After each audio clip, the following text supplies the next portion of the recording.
Imagine a world plunged into the abyss of war, the very fabric of society torn apart. That was our reality at the start of World War II. In the aftermath of the First World War, the world was left grappling with the devastating loss of life and the aftermath of destruction. The Treaty of Versailles, signed in the summer of 1919, was intended to ensure peace, marking the official end of the Great War. However, the punitive measures imposed on Germany, including substantial territorial losses and hefty reparations, led to deep-seated resentment and economic hardship, setting the stage for another devastating conflict. During the interwar period, Germany experienced a period of political and economic instability. The nation was ripe for change, and a charismatic leader emerged promising to restore Germany to its former glory. Adolf Hitler, a decorated veteran of the First World War, capitalized on the nation's discontent. With fiery speeches and a promise of a better future, Hitler and his National Socialist German Workers' Party, more commonly known as the Nazi Party, began to gain traction. By the early 30s, Hitler had consolidated his power, becoming the Chancellor and later the Führer or leader of Germany. Under his rule, Germany began to rebuild and rearm, in direct violation of the Treaty of Versailles. Hitler's authoritarian regime, fueled by aggressive nationalism and virulent anti-Semitism, gripped the nation. The Nazi Party's influence began to spread, and with it, the ominous clouds of war started to gather. The world watched with growing concern as Germany flexed its military muscles, reclaiming lost territories and forming alliances with other fascist-led nations. Yet many hoped that appeasement and diplomacy could avoid another global conflict. Little did they know, the stage was set for one of the darkest chapters in human history.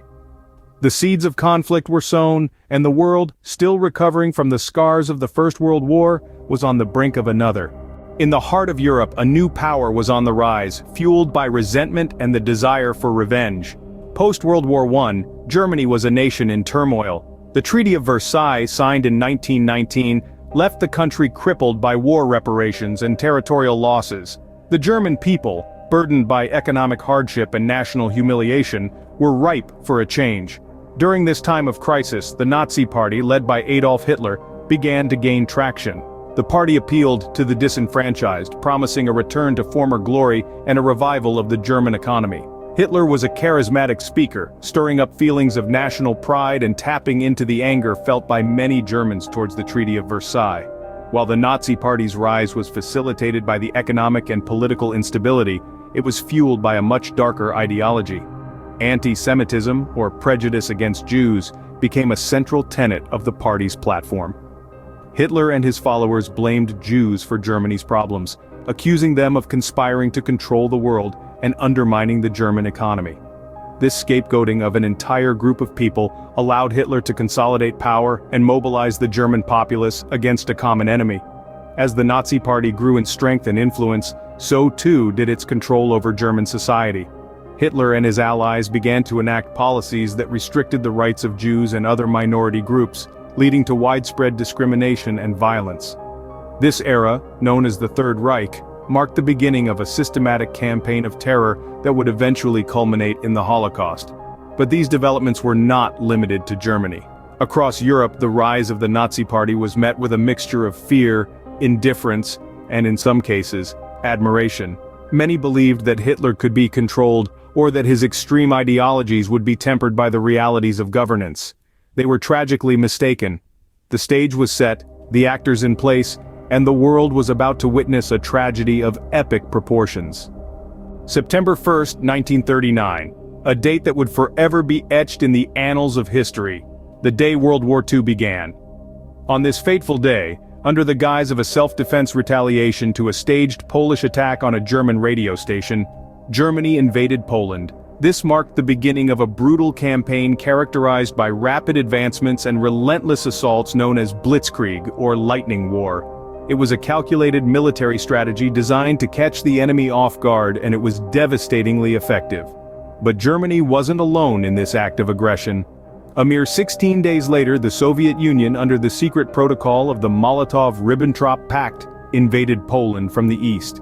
This pact, signed just days before the outbreak of war, had effectively carved up Eastern Europe into spheres of influence between these two totalitarian regimes. The Polish army, caught in a two-front war and vastly outnumbered, could not hold out for long. By October 6th, less than 6 weeks after the invasion began, Poland had fallen. The reaction of the international community to this blatant act of aggression was one of shock and condemnation. France and the United Kingdom, bound by pacts of mutual assistance with Poland, declared war on Germany on September 3rd. Yet, despite this declaration, no major military support was provided to Poland. This period of military inactivity on the Western Front, despite a state of war, would later be referred to as the Phony War. The invasion of Poland marked a turning point in international relations. It signified the end of appeasement, the policy of making concessions to avoid conflict, which had failed to keep peace in Europe.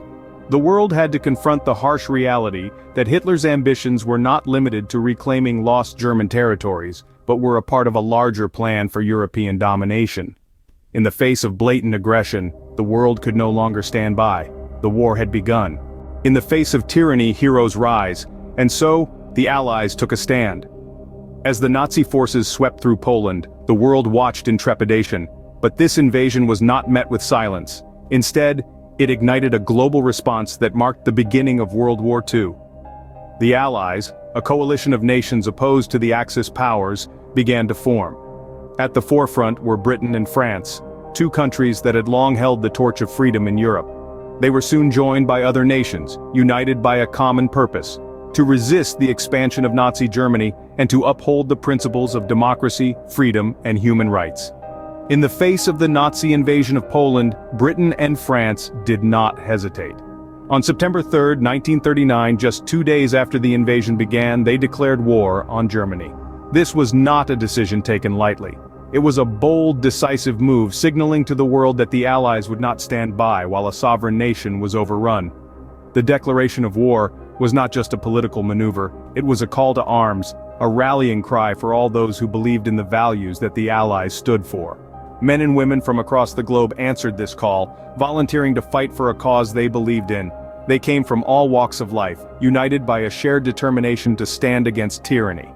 As the Allies mobilized, they faced a formidable opponent. Germany, under the rule of Adolf Hitler, had become a military powerhouse. But the Allies were not deterred. They knew that the fight ahead would be difficult, but they also knew that it was a fight they could not afford to lose. In the months and years that followed, the Allies would face many challenges. There would be victories and defeats, triumphs and tragedies. But through it all, they remained steadfast in their commitment to stand against the forces of totalitarianism and aggression. The world had chosen its sides. The stage was set for the most devastating conflict in human history. From the ashes of the First World War, to the rise of the Nazis, to the invasion of Poland, the world was pushed into a war like no other. Let's take a moment to reflect on the journey we've taken today, the journey that led to the start of World War II. We began with the aftermath of the First World War, a time when the world was trying to heal from losses too great to bear. The Treaty of Versailles, meant to ensure peace, inadvertently sowed the seeds of another conflict. Then we delved into the rise of the Nazi Party, led by Adolf Hitler. Hitler, a man who manipulated the despair and resentment of the German people, promising them pride and prosperity. Under his leadership, the Nazi Party grew in influence and power, their aggressive ideology spreading like wildfire across Germany. Our journey took us to the invasion of Poland, the first act of aggression that officially ignited the Second World War. Hitler, with his insatiable appetite for power, led his forces into Poland, showing the world the true face of his ambitions. The world responded. The Allies, initially stunned by the audacity of Hitler's actions, began to mobilize their forces. The United Kingdom and France declared war on Germany, marking the start of a global conflict that would last 6 long years.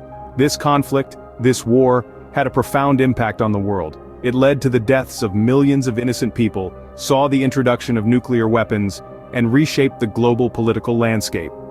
The aftermath of World War II still reverberates today, affecting the lives of countless people across the globe. The start of World War II marked a dark chapter in human history, a time of unprecedented conflict and change, a time that we must remember to ensure it never happens again. So let's remember, let's learn, and let's strive to build a world